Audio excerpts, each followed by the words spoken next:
অনেক দিন পর নিজেকে একটু অন্যরকম ভাবে দেখতে ইচ্ছে হলো। ভাবলাম একটু সাজাই নিজেকে, যেভাবে নিজেকে কোনো দিনও সাজাইনি। তাই কি সাজবো ভেবে ভেবে বসে পড়লাম আয়নার সামনে। চোখে ছোট করে কাজল, ঠোঁটে হালকা লিপস্টিক আর গলায় চোকার। ভাবছেন তো এ আবার কি সাজ? ওই যে বললাম আমি সাজতেই জানি না, তাও ইচ্ছে হলো। আর এই সাদা পোশাকটা আমার খুব প্রিয় একজন মানুষের দেওয়া উপহার। পরাই হয়নি কোনোদিন, তাই পরে ফেললাম। আজ কেন জানি না নিজেকে খোঁজার ইচ্ছেটা খুব টানাটানি করছে আমায়।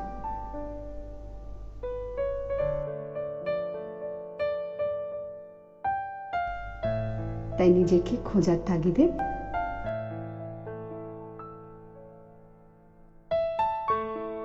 ছুটে গেলাম ছাদের উপর।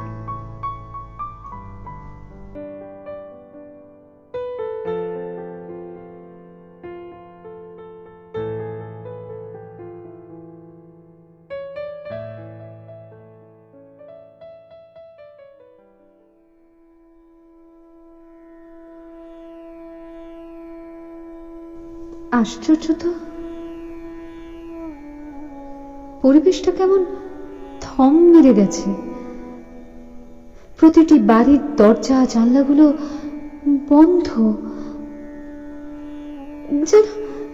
যেন তাদের সকলের মধ্যে আজ আড়ি। মানুষজনদের কোনো কোলাহল ভেসে আসছে না কানে। এক বাড়ির দোতলায় দাঁড়ানো কাকিমার সঙ্গে অপর বাড়ির ছাদে দাঁড়ানো কাকিমার গল্প আজ দেখছি না যে। রাস্তা দিয়ে সাইকেল, মোটর বাইক, কই ওই ডেকোরেটরস এর ভ্যানটাও তো দেখা যাচ্ছে না। কি হলো আজ? না না, আমি এই পরিবেশটাকে তো চিনি না। মাঠের পাশের ক্লাবের দরজাটা যে আজ বন্ধ। আজ না রবিবার? আঁকার ক্লাস হয় যে। বাচ্চাদের হুড়োহুড়ি আর দৌড়ে দৌড়িতে মেতে থাকতো মাঠ। না তো, তারা তো আসেনি আজ।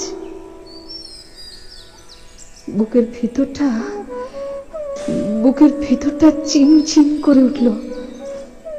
ভালো লাগছে না আজ আর ছাদটাকে। দূরে দাঁড়িয়ে থাকা বড় বড় ফ্ল্যাটওয়ালা বাড়িগুলো আমার দিকে তাকিয়ে হাসছে যেন। বলছে, কি বোকা রে তুই, এতটুকু জানিস না। আমার খুব রাগ হতে লাগলো। প্রতিজ্ঞা করলাম, না আর কোনো দিন আসবো না ছাদে। নেমে আসতে যাব। হঠাৎই এক দমকা হাওয়া। ঘুরতে দেখি ছাদের টবে ফোটা ফুলগুলো যেন আমায় ডাকার তাগিদে তাদের হাত পা ছুটছে। ভাবলাম যাই, কিছু একটা হয়তো বলতে চাই ওরা আমায়। কিন্তু খুব রাগ হলো। ভাবলাম ওরাও তো এদেরই দলে। ছোটবেলাকার বন্ধু আকাশ, তাতেও আজ মেঘ জমেছে। সেও যে আজ মুখ কালো করে বসে আছে। আমার বই গেছে। ওদের কারোর সঙ্গে আমি আর কথা বলবো না। আজ থেকে ওদের সবার সঙ্গে আমার আড়ি। ভালো লাগছে না কিছু। নেমে আসলাম নিচে, আমার ঘরে খাটের উপর গিয়ে বসলাম। মন বেশিক্ষণ খারাপ থাকুক তা আমি একটুও চাই না। শুয়ে পড়লাম বিছানায়। ভাবলাম কি করি এখন। মন যে কিছুতেই ভালো করতে পারছি না। হঠাৎই আমার এক বন্ধুর কথা মনে পড়ে গেল। আমার নিঃসঙ্গ সময়ের বন্ধু। অঞ্জন দত্ত। না না, আমি তাকে পার্সোনালি চিনি না, তবে তার গানগুলো আমার নিঃসঙ্গতায় আমাকে সঙ্গ দেয়। চালিয়ে দিলাম মোবাইলে তার গান।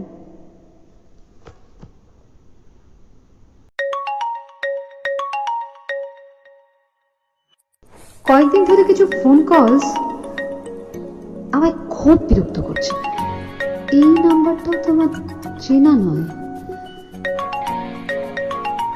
ধরবো কি ধরবো না করে শেষে ধরেই ফেললাম ফোনটা। হ্যালো,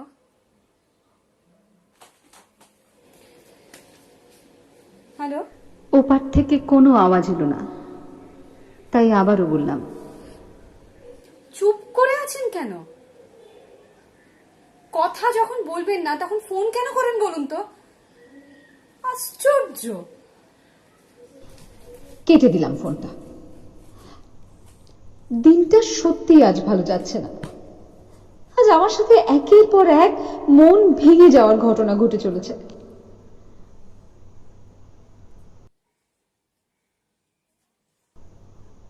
হঠাৎই নজর গেল হারমোনিয়ামটার দিকে। ভাবলাম না, আজ কিছু একটা করে মন ভালো রাখতেই হবে। তাই গানের ডায়েরি আর হারমোনিয়াম নিয়ে বসে পড়লাম। কিন্তু কিন্তু কি দিয়ে শুরু করি?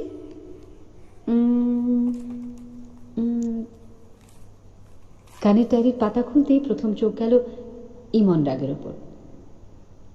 আমার খুব ভালো লাগা রাগ এটা। ধরলাম ইমন রাগ।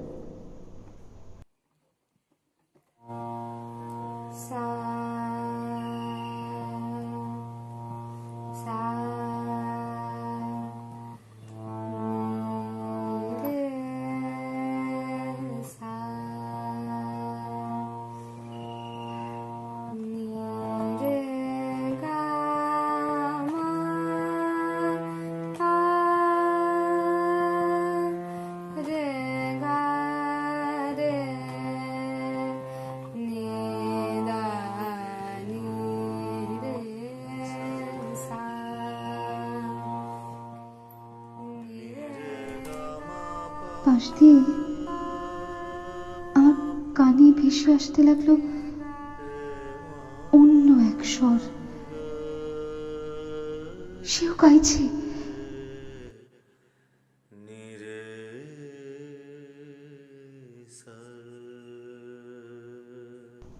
আমি আমি চোখ বন্ধ করে জিজ্ঞাসা করলাম, কে?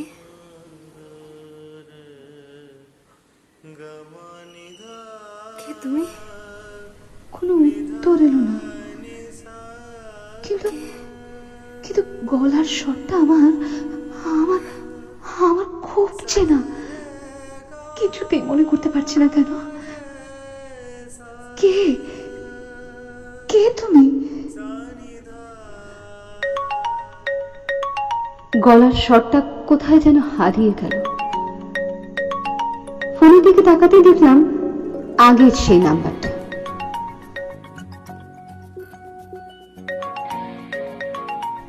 ভাবলাম ফোনটা ধরে এবার আচ্ছা করে দু চার কথা শুনিয়ে দেব। ধরলাম ফোনটা। Hello, hello. এই যে শুনুন, আপনি যেই হন না কেন। Hello, hello.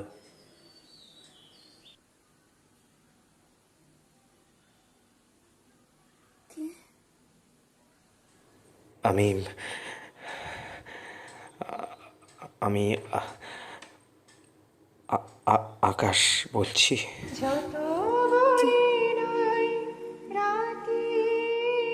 গলার স্বরটা এত তাড়াতাড়ি ভুলে গেলে? আমি তো ভুলতে চাইনি কোনোদিন। আমাকে থাকো সব কথা। কেমন আছো তুমি? কেমন থাকলে তুমি খুশি হবে? ভালো থাকলে। বেশ। তাহলে ভালোই আছি।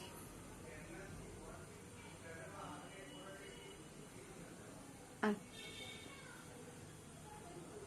তুমি?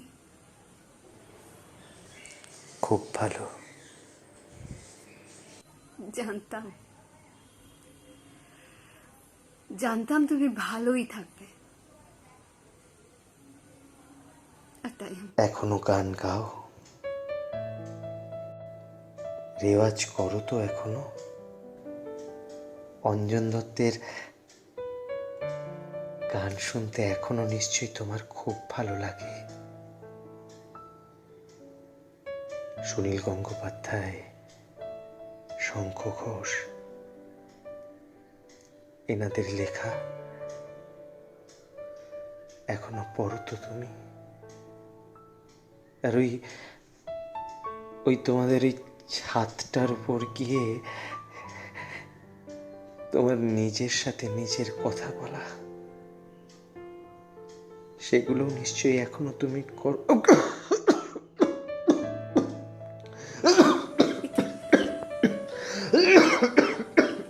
তুমি কাশছো কেন? জল খাও। না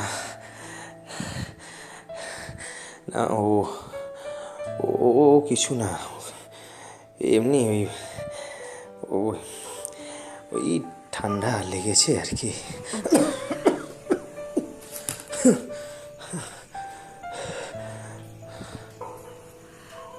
আকাশ, ওসব কথা শুনতে আমার আর ভালো লাগে না। আমি ফোনটা রাখছি। হ্যাঁ, ভালো থেকো। আমার শেষ ইচ্ছেটা তুমি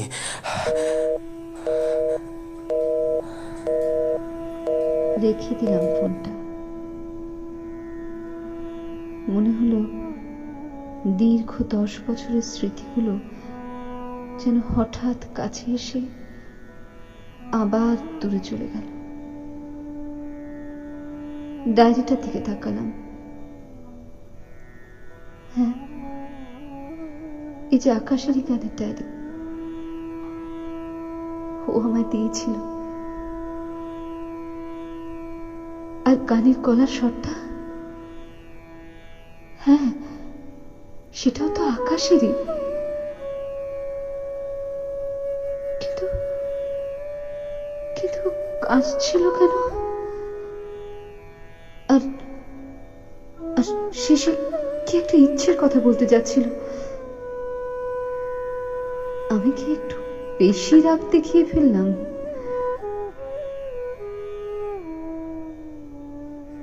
জানলার সামনে গিয়ে দাঁড়ালাম। হ্যাঁ, এই যে সেই জানলা, যেখানে যেখানে একদিন আকাশ এসে দাঁড়িয়ে বলেছিল, গানটাকে একদম ছাড়বে না তুমি। আমি যদি কোনোদিন দূরেও চলে যাই, কষ্ট পেও না। শুধু মনে রেখো যে ওই গানের মধ্যেই কিন্তু আমি তোমার সাথে থাকবো সারা জীবন।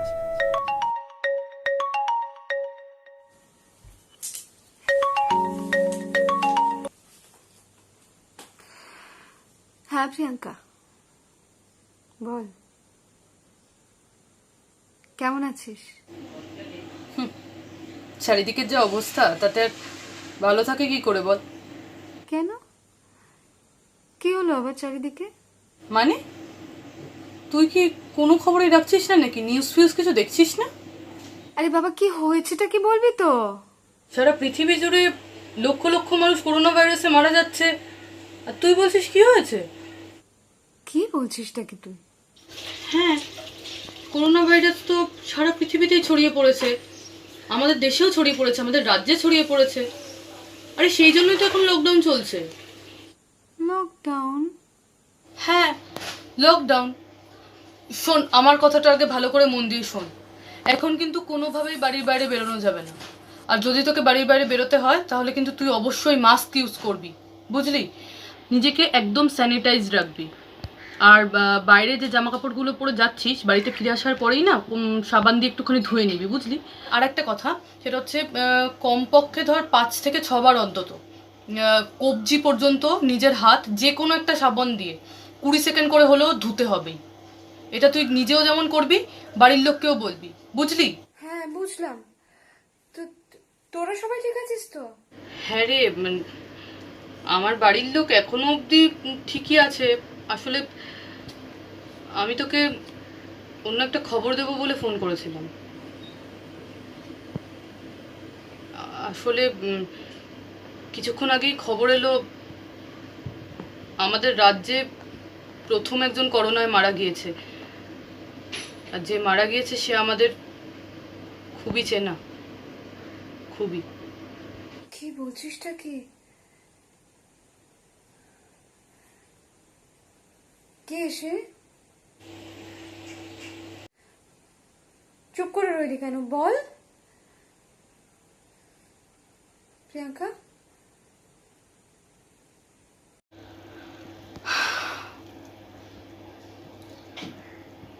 আকাশ। কিছুতেই হতে পারে না, কিছুতেই হতে পারে না, কিছুতেই হতে পারে না, কিছুতেই হতে পারে না। আকাশ, আকাশ, আকাশ এরকম হতে পারে না, কিছুতেই না, কিছুতেই না, কিছুতেই না।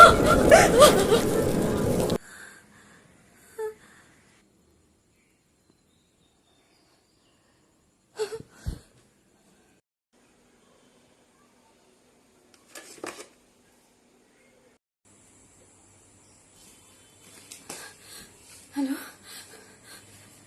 আকাশ, হ্যাঁ আমি বলছি।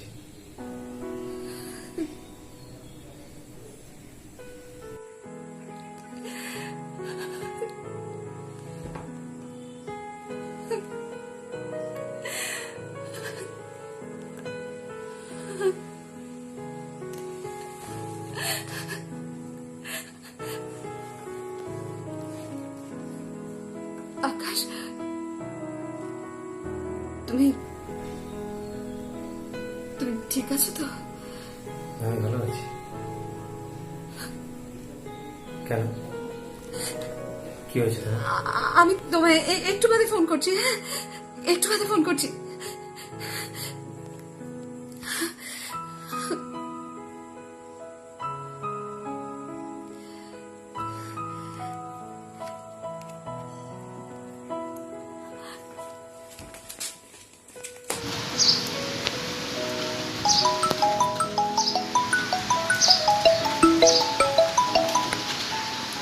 আরে বল। প্রিয়াঙ্কা, আকাশের কিচ্ছু হয়নি জানিস, কিচ্ছু হয়নি ওর। না, আকাশের আবার কি হবে? Corona virus. কি হয়েছে? Corona virus? কি বলছিস এসব তুই?